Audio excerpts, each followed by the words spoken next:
Courtney Burks is a single mom and a fighter for justice and truth. And now she's a candidate for the 1st Congressional District. I talk one-on-one with Courtney for this edition of Quintin's Close-Ups. And if you haven't already, subscribe to my YouTube channel and like Quintin's Close-Ups on Facebook. Courtney Burks, welcome to the award-winning Quintin's Close-Ups. Well, thank you for having me. I'm very excited. Well, thank you so much. Obviously, I went on your Twitter page just a couple of days ago, and it reads this: Future Congresswoman, you are a single mother, a House Representative candidate for the 1st Congressional District here in South Carolina, and a fighter for justice and truth. What are you fighting for right now when it comes to justice and truth in South Carolina? A lot of things. I feel like our politicians have really left us behind. There's not a lot of transparency. There's not a lot of truth. We've been lied to over and over again, not just by the Republican Party, but also by the Democratic Party. They promise us all these things and then they don't follow through with it. They don't speak for our voice. They speak for their backdoor deals. They speak for whatever the party demands of them. This isn't what this Constitution was supposed to be set up for. You're supposed to speak for the people, not for what your party demands of you or what you think will further your career. And it's been happening over and over and over. What are those demands that you're hearing about right now? I'm sorry? What are those demands that you're hearing about right now? A lot of our representatives were running on a platform and they didn't follow through with it. Just like Lindsey Graham and most recently Nancy Mace, they said they were going to stand up for our president, and they didn't, and people are very angry. This isn't just about the vote or the outcome. This is about hearing the truth. There have been irregularities. There have been numbers and data that don't match the outcome. We need to hear that.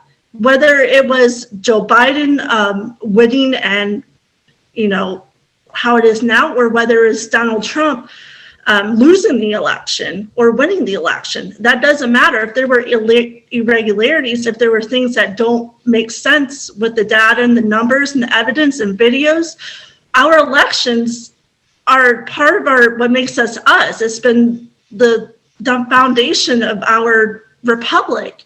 And we don't have confidence in our elections and our elected officials fighting for us, wanting to know the truth wherever it may land, then we're going to end up as a banana republic where the votes just don't matter. What data are you looking at right now, Courtney? Well, for one, how did Joe Biden get more votes than even Barack Obama? Why did he win the exact number of votes in the exact counties he needed to win in the exact states? You look at the bellwether states, which is Florida and Ohio, and the president still won those states and still lost. That hadn't happened since Nixon. And that 1960 presidential election, there's still questions about it. And then the counting continues. You see a big dump at 4 a.m. for Biden votes. Like, we need to see all the evidence. We need to make sure that this is really legitimate. There's no fraud. There's, nothing that could question it. And what other questions do you have right now, Courtney? Well, the same ones I had stated, like, why do we have all these issues, all these videos coming out, all this data, everything? Like, why is that? We need to have an investigation on it. The 2016 election, they said that the Russians had interfered, and we had hearings, we had trials, we had all kinds of, evidence come in, testimonies, everything. Why can't we have the same for this? What makes this any difference?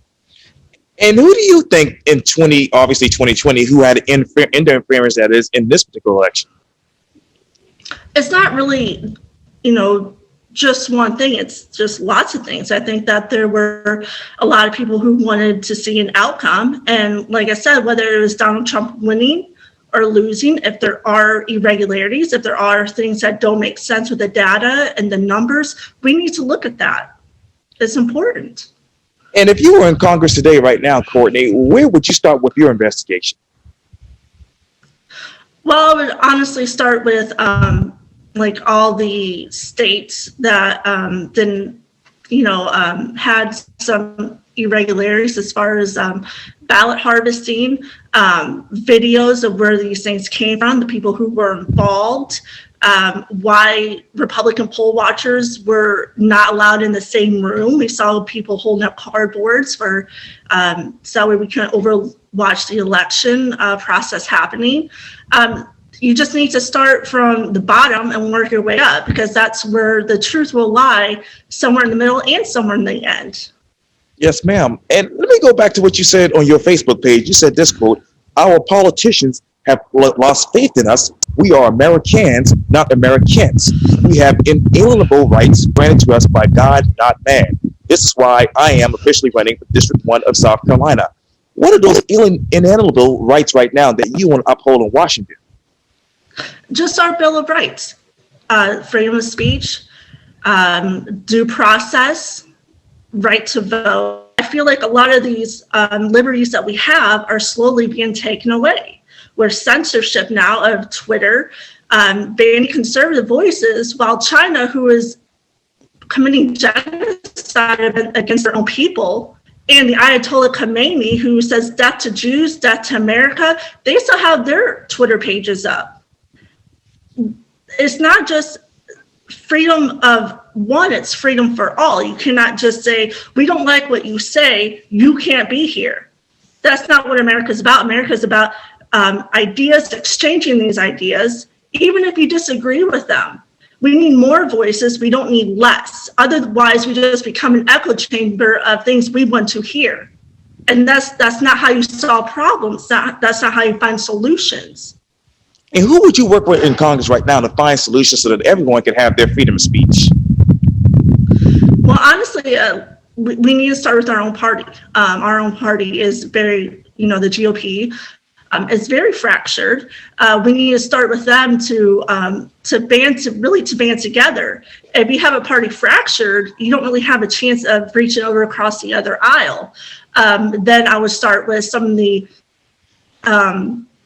more centrist people on the other side, such as Joe Manchin, to kind of bridge that gap, because you need that. You need everyone working together. People shouldn't have a say on what's acceptable and what's not acceptable. You could find something somebody said 20 years ago, and then they can lose their job and their livelihoods. That's not what we are. That's not what we have been about. And I'm so sorry about the Wi-Fi connection, but let me go on. You said this too on Facebook, quote: I have actually never held office. I'm not a politician, smooth talker. I don't know how to run the campaign, that is. And I don't know every single issue, but I'm doing a ton of research to ensure that I do my very best. What issues do you know right now, Courtney? Well, there's the big issues here in South Carolina, such as transportation is a big issue here. I think we need to do a better system of running our buses. I think we need to look at maybe different car share programs, such as CarZip, where you can rent a car for like a number of hours or for a specific time period for a specific amount of money. I think that would be great as far as people just trying to get from point A to point B.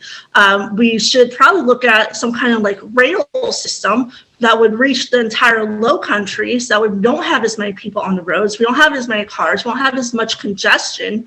I lived in Orlando for a little bit, and they had a rail system that ran from about, I would say, maybe 30 minutes away to downtown. Right. And that works because that's where a lot of people, they work outside the city and they live outside the city. They don't work the same place where they live. So it's a really good idea that I think we could actually do, and it would help with tourists trying to get from one place to the other, as well as people trying to get to work, trying to run errands. It's much faster than a bus. It's much more reliable. I think we could honestly do it. And what bill would you? And then there's other things here in Charleston and in South Carolina in general. We have some of the highest rates of abuse, domestic violence against women and children. I'm a domestic abuse survivor, and I didn't have any help. I didn't have anybody to help me get out of that situation and get my son out of that situation. Luckily, I was able to get my son out of it before anything really got too serious, so he didn't see it. And I think what we should do is we should have programs like maybe a small apartment complex where a set of like apartments for these women and children to live, and we can offer them education assistance, workplace help, mental health issues. And then once they do start working, we have them start paying some utilities.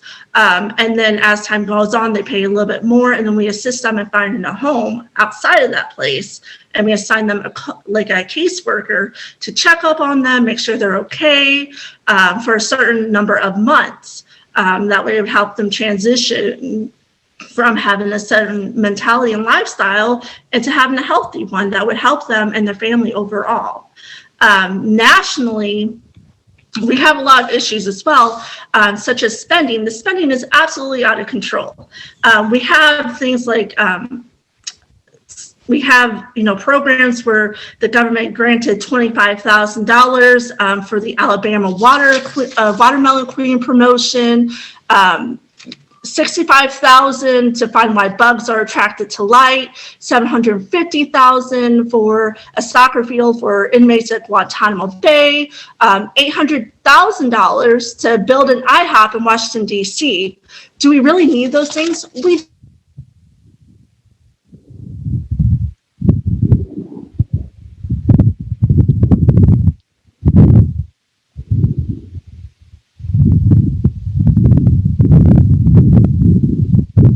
controlling most of 2,400 companies in the United States. They also own lots of precious metals that we have. And as I said before, we have a big issue with censorship, starting and, even in our political sphere, a lot of, leaders are starting to be censored just because they don't necessarily agree. And we should be more involved with our schools. I think we should have a program where politicians do show up to these schools and have lunch with kids and interact with them more. This isn't just a national issue. This is also a local one. We need to reach out to the next generation and show them we care, that we're here, and that we see them. We need to, build on foundations to have that trust back. Not just our constituents, people who would vote for us, but also their children and our community. In order to change minds, you have to change hearts. And that's where it kind of begins, is at the bottom and at the base. And I'm so sorry, your audio cut out during half of your last answer. I'm hoping I can retrieve that. If not, we can do the interview over. But sure, no problem. At another time. But let me ask you this. Where would you get the money for all of these programs? Well, I think we can, there's different funding, and we should find different committees in order to do that. Like I said, I'm not really a politician. I don't really know a whole lot on what committees to get this money for, how and ways to do it. But I think that we should honestly look at our local communities, fundraisers, people who, construction companies who may want to do these things for free, people who would want to volunteer, or people who do have services they can offer, because I think the community level is most important. That's where a lot of change needs to happen. The federal government can only be responsible for so much, but the grassroots is us, as we the people. When's the last time we have gone to a school board meeting, myself included? When's the last time we went to a food bank to help out? When's the last time we've actually donated our time and money for a school drive? When's the last time we went to City Hall? When's the last time we have donated anything that we could to local problems? I think that's really where we need to reach out at and find these most of the funding for this. People are very, especially the American people, we are very generous in trying to help those people and trying to help fund things that really matter. And I believe like I said, we can touch hearts, we'll change minds. And that's really where it begins, is locally with our neighbors, with our friends, with our families. And you said this too, quote, while Americans are out of work, the House of Representatives and Congress use their time and our money to pass another impeachment. If you were in Congress right now, Courtney, what would you have used your time and money on? For the people. I don't think impeachment was necessary. He certainly didn't say anything or incite anything for people to go do anything. He didn't give them orders to do anything. People are going to do what they want to do regardless. It's a waste of our time. It's a waste of our tax money. They've already done 4 years of investigations, impeachments, and everything else. We really need to get back to the people. We really need to invest our time and effort into advocating for them, making them feel like we listen, making them feel like they're wanted, making them feel like we see them. Our politicians have left us by the wayside. And that's where our time and money is really needed, and things that actually matter. Our environment here in Charleston, they're just constantly building.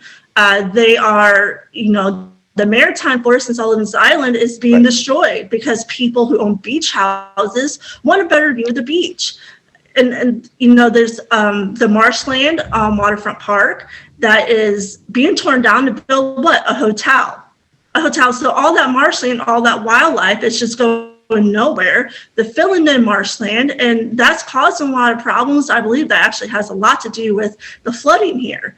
You can't fill in marshland and displace the water and not expect it to go somewhere.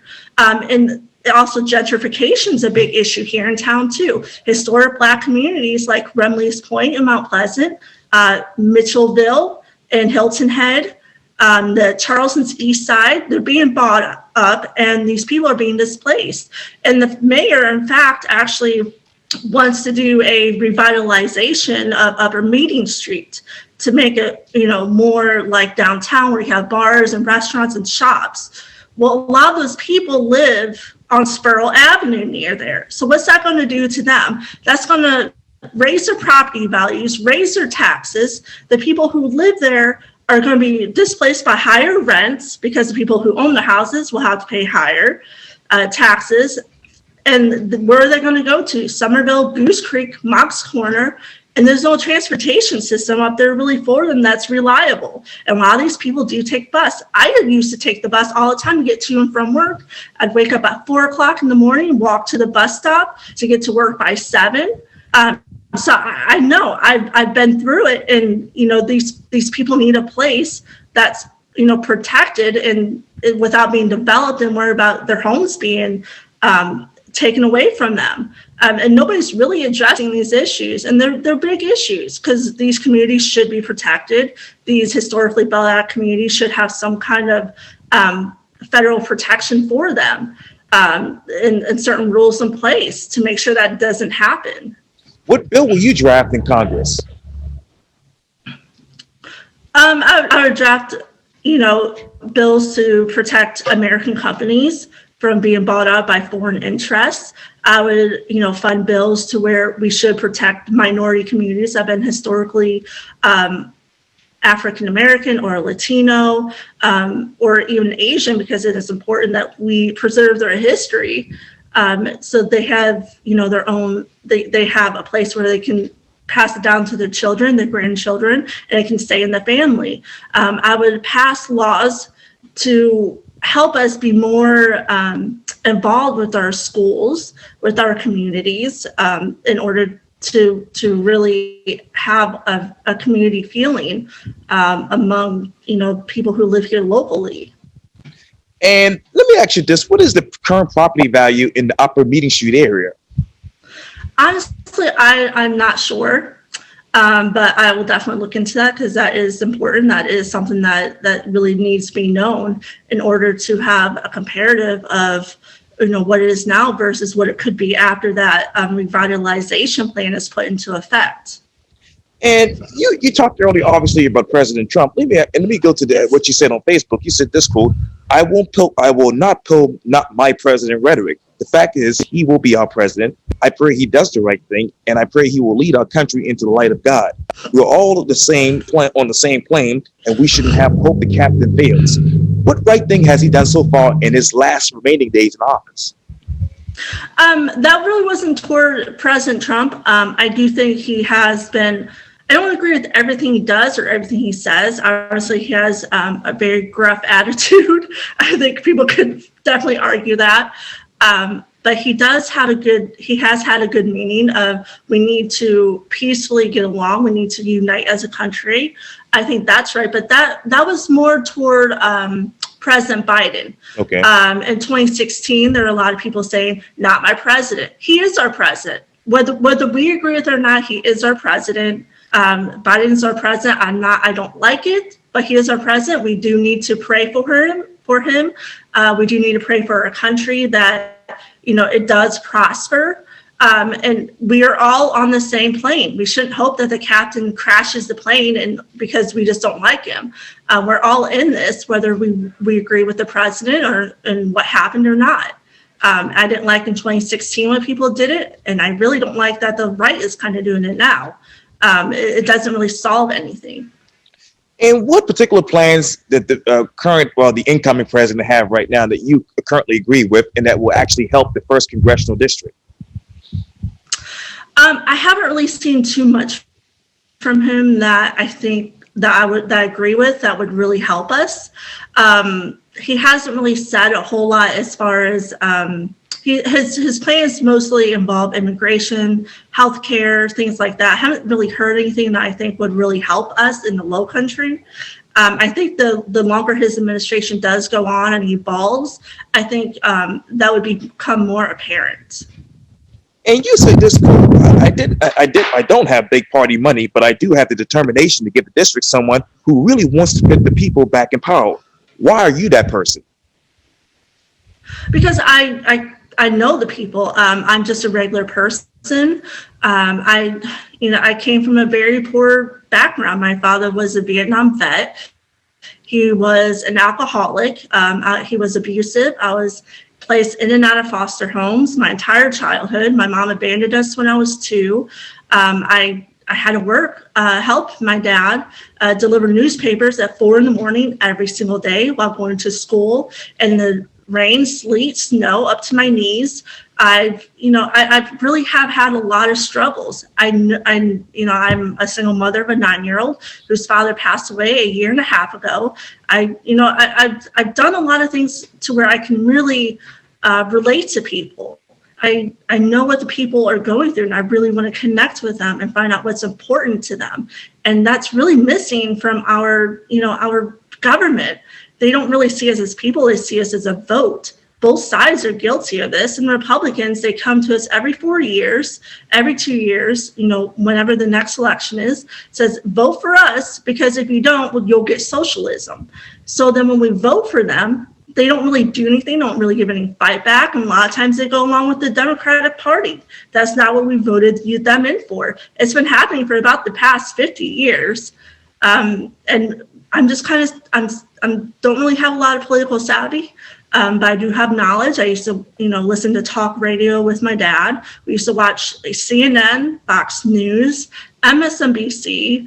We used to watch the History Channel when they actually had history on, of documentaries of World War II, the Founding Fathers, Civil Rights movements, everything. So I do know a lot, and I do have a lot of knowledge. I just have never held office. This is my first time, but I'm really going to try and fight. I'm really going to try and reach out to people. And I've actually written some letters recently that I plan on sending out very soon to African-American churches, white churches, to speak to the congregation. I'm not going to go there as a politician. I'm not going to go there with a camera to make sure they get a good photo op. I don't think that's needed. I think people really need to connect with their elected leaders. I really want to find out what is really the root of some of these problems. We've been throwing money at problems for decades, for the past 50, 60, 70 years. There hasn't really been any change. I don't feel like we're really getting to the root of the problem. We're just band-aiding symptoms. We're not really curing the problem. And I really want to connect with people on a one-on-one level and really find out what's really important to them. I'm not going to come there to pander to them. I'm not going to come there to sell them me as a candidate or my policies. I'm coming there as a person to talk to them, as an equal. They need to see us in the community. They really need to see that we care.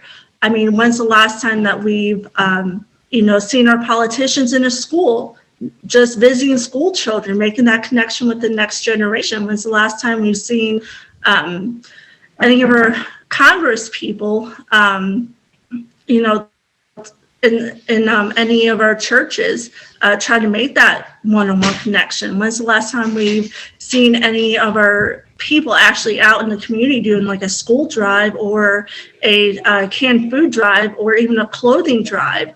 We have it, and that's really what is needed.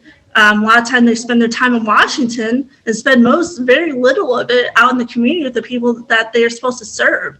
And we've lost that. We have lost that. As a matter of fact, you said this quote, "Let Americans do what we do best, dream." What is your dream for the 1st Congressional District?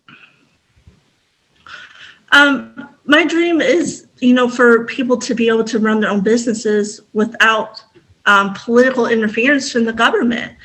People need the freedom to be able to, you know, to have the innovation to do things, whether it's opening your own daycare, opening your own restaurant, building something for somebody else, you know, whatever it is that we want to put our minds to. And that's important. I feel like there's too much government interference. I think that our governments are too involved in our daily lives. Courtney Burks, thank you so much for your time. And again, welcome to Quintin's Close-Ups. And I'm apologetic about this whole Wi-Fi issue. No, it's fine. Thank you for having me on. I really appreciate it. You're welcome anytime.